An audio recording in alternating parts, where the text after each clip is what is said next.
네, 만나서 반갑습니다. 이동욱 목사입니다. 우리 지난주에 눈이 많이 왔지 않습니까? 교회 옆에 경사면이 이렇게 있어요. 출차하는 곳인데 그곳에 눈이 쌓이게 되면은 우리 사택동에 살고 있는 아이들이 너나 할 거 없이 다 그리로 뛰어나가서 썰매를 탑니다.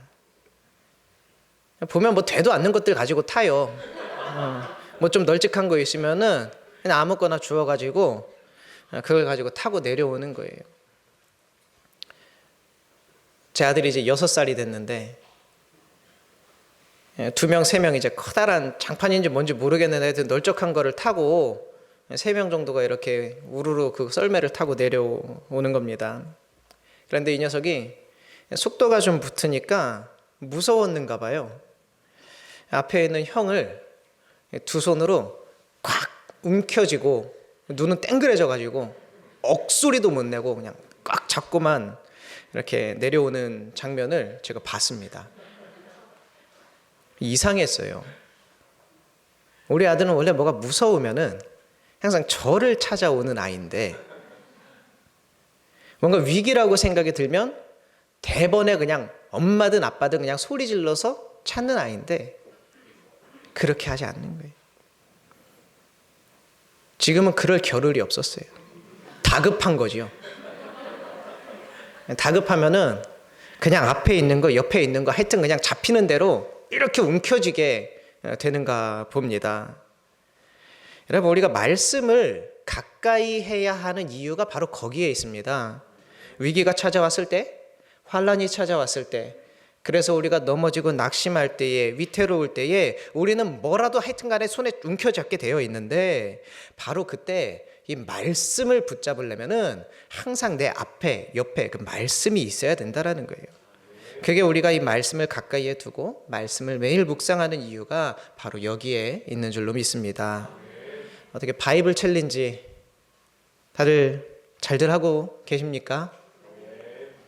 누가 이기고 지고 그런 거는 아닌데 제가 담당하고 있는 우리 이교구가 숫자가 조금 떨어지면은 아무도 뭐라 하는 사람이 없는데 아무래도 제가 그냥 신경이 조금 쓰이고 마음이 그렇긴 합니다. 그런데 이 성경을 우리가 천천히 처음부터 끝까지 쭉 읽어 내려가다 보면은 이게 내심 이게 진짜인가 하는 내용들도 왕왕 있어요. 요즘 세상이 어떤 세상입니까? 눈에 보이지 않고 손에 잡히지 않고 수치와 데이터로 드러나지 않은 그런 증거들, 실질적으로 내 삶에 어떠한 변화를 가져다 주지 않는 것들은 요즘 세상에서는 크게 의미 없는 것으로 치부가 되기 일쑤입니다. 인간의 지식과 인간보다 더 뛰어나다고 하는 AI를 동원한다고 해도 그럼에도 불구하고 그런데 우리가 결코 알아낼 수 없고 수치할 수 없는 것들이 있음에도 불구하고 우리 사람들이 왠지 그런 마음을 가지고 있어요. 사람의 마음이라든지 사랑의 힘, 죽음의 공포, 말 한마디가 가지고 있는 힘, 이런 것들은 우리가 사실 수치화할 수 없고 혹여나 그것을 수치화한다고 해도 크게 의미가 없는 결과가 나오게 될 뿐이지요. 그렇다면 수치화가 되고 좀 과학적으로 증명이 된 사실들을 우리가 좀 이해를 다 하고 있는가? 그렇지도 않아요. 뭐 양자역학이나 중력장, 여러분 이런 거 들어는 보셨죠?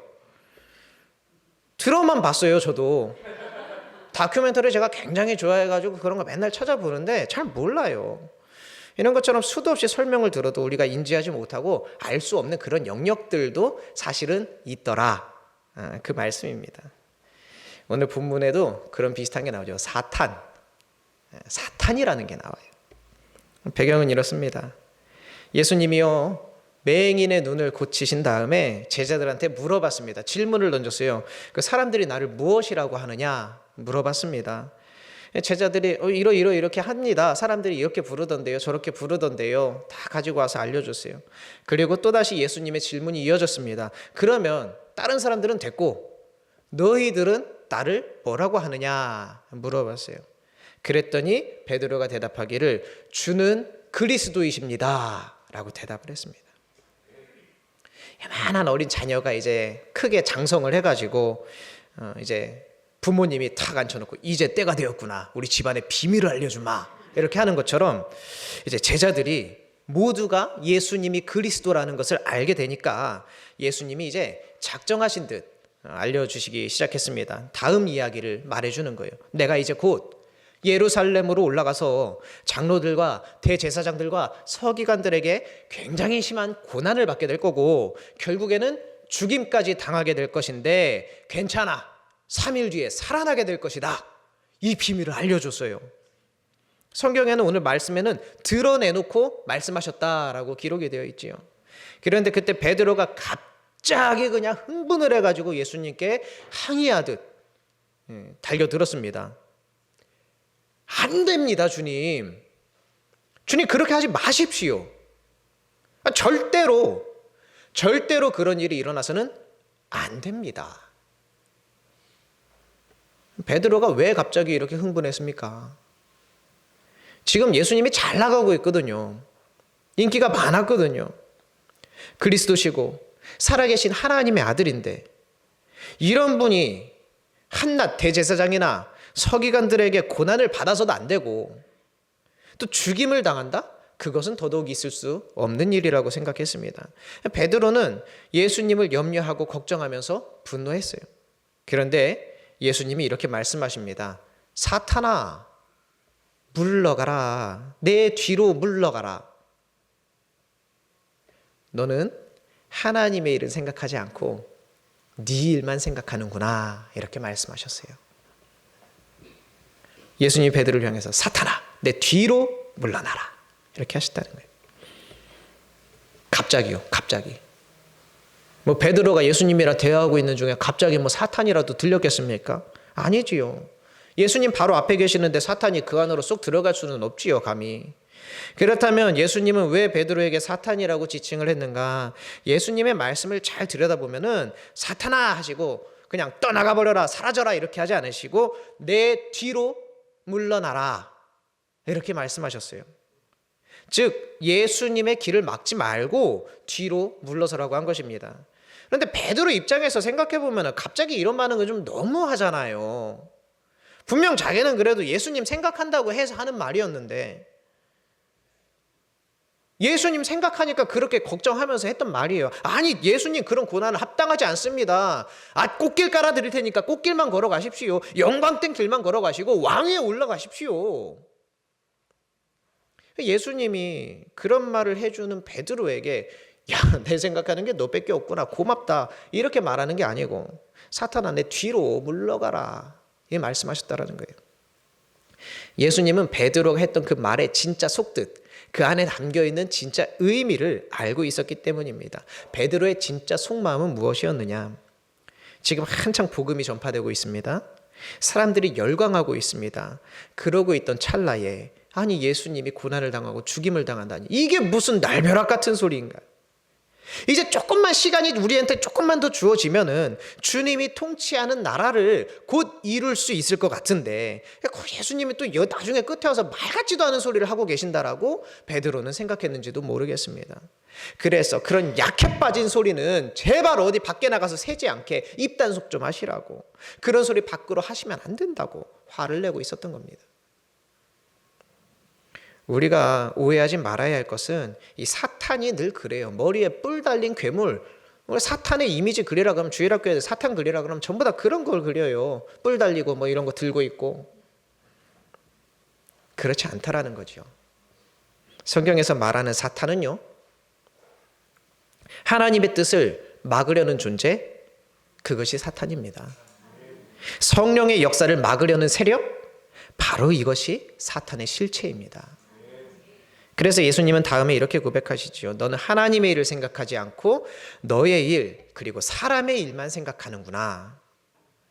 이제 사탄의 하는 일이 분명하게 드러났습니다. 사탄은 하나님의 뜻대로 살지 못하게 방해하는 것, 그것이 바로 사탄인 것입니다. 어쩔 때는 내가 가진 지식이나 성향, 이런 것 가지고 방해합니다. 이건 내 성향이 아니야. 이거는 좀 맞지 않아. 때로는요, 나를 위로하는 방식으로 사탄이 찾아와요. 혹은 나를 굉장히 위해주는 방식으로 하나님의 뜻을 거스르게 만듭니다. 요즘 굉장히 많은 사람들이 이런 소리를 듣습니다. 야, 네 마음 가는 대로 살아. 마음 편해야지. 그게 진리야. 네 마음이 기쁜 것이 가장 중요해. 이런 이야기들을 우리가 듣습니다. 그런 말들을 가만히 들어보면은 위로가 돼요. 나를 위로하는 말이고, 내가 힘들게 그 일을 감당하는 것 같으니까 네 마음에 기쁨이 없다면 그 일은 의미가 없는 일이라고 누가 말해주면 얼마나 또 내가 위안이 됩니까?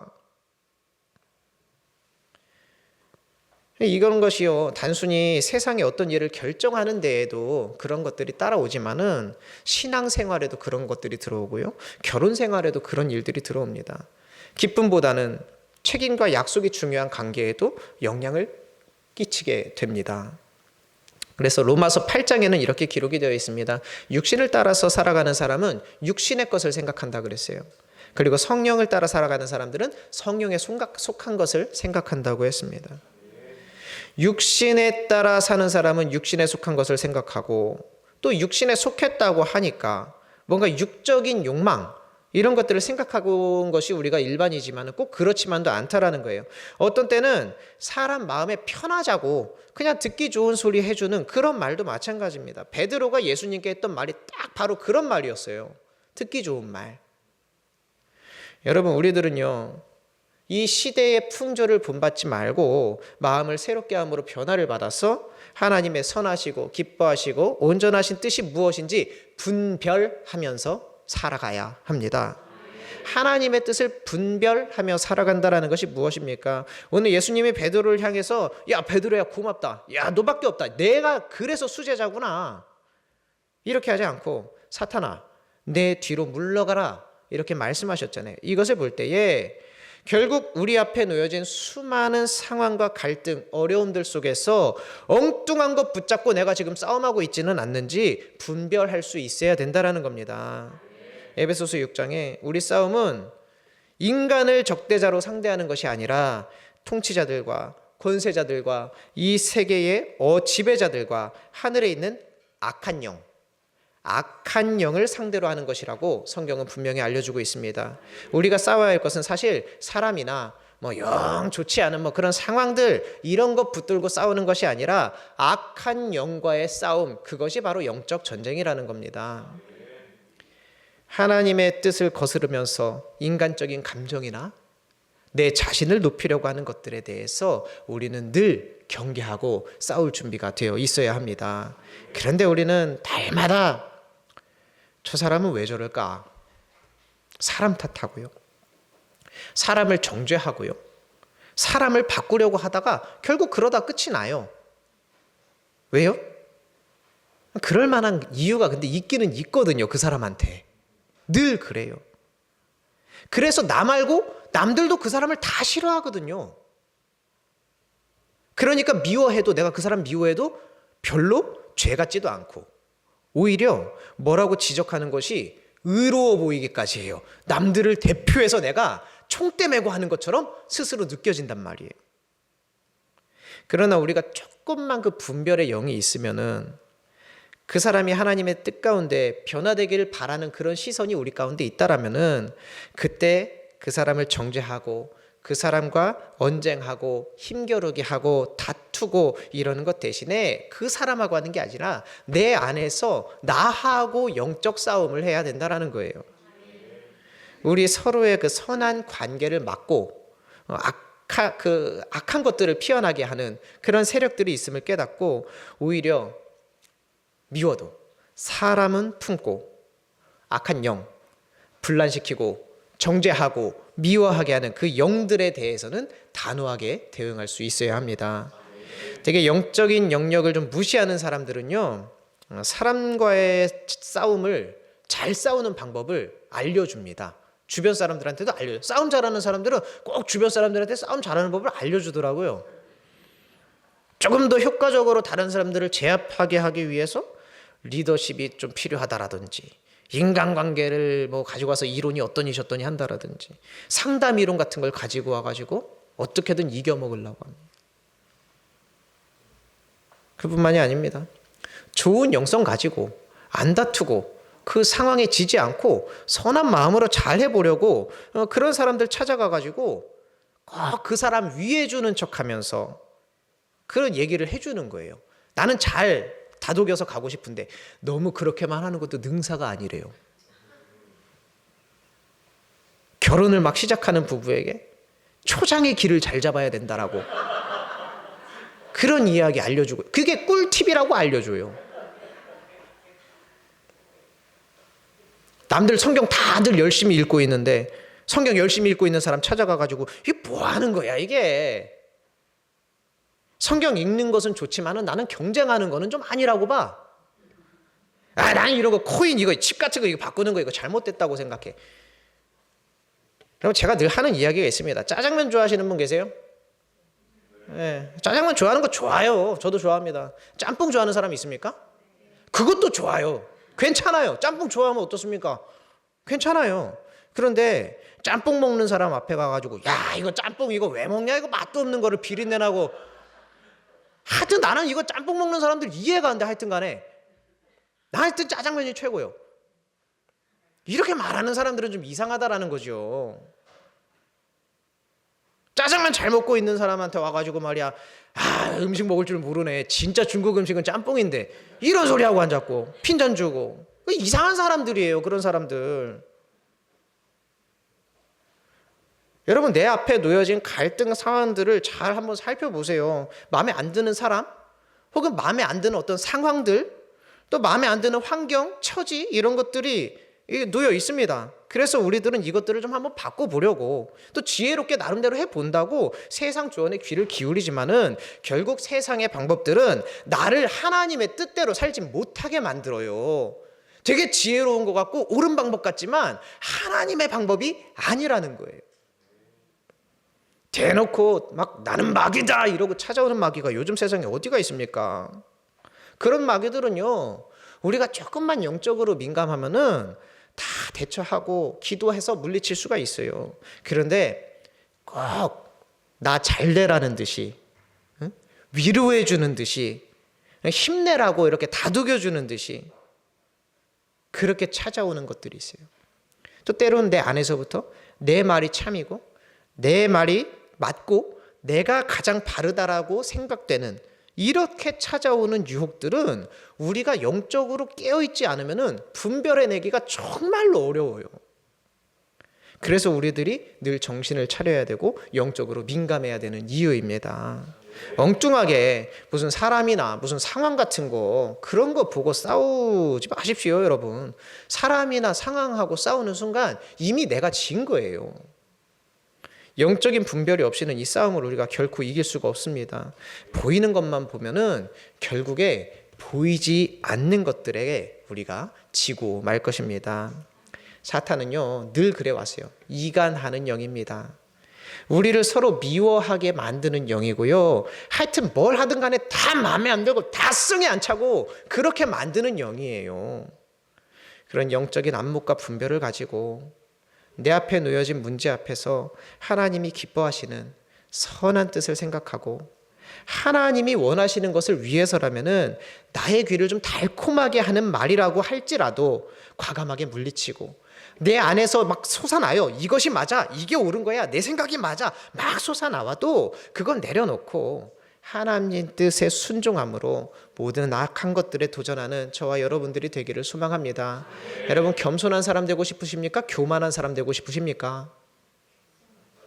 뭐 잘난 사람 되고 싶으세요? 못난 사람 되고 싶으세요? 이러면 잘난 사람 되고 싶으시죠. 겸손한 사람, 교만한 사람, 둘 중에 뭐 되고 싶으십니까? 잘났는데 겸손한 사람 되고 싶은 거잖아요, 우리 모두가. 꼭 거꾸로 돼서 그러지. 근데 하나님이 항상 늘 거꾸로 주세요. 마른 뭔가 뚱뚱한 지갑을 원하는데 작년에는 거꾸로 주셨잖아요. 뚱뚱한 뭔가 마른 지갑을. 하나님은 원래 늘 거꾸로 주시거든요. 여러분, 우리가 겸손을 원하고 있어요. 교만하고 싶은 사람은 아무도 없어요.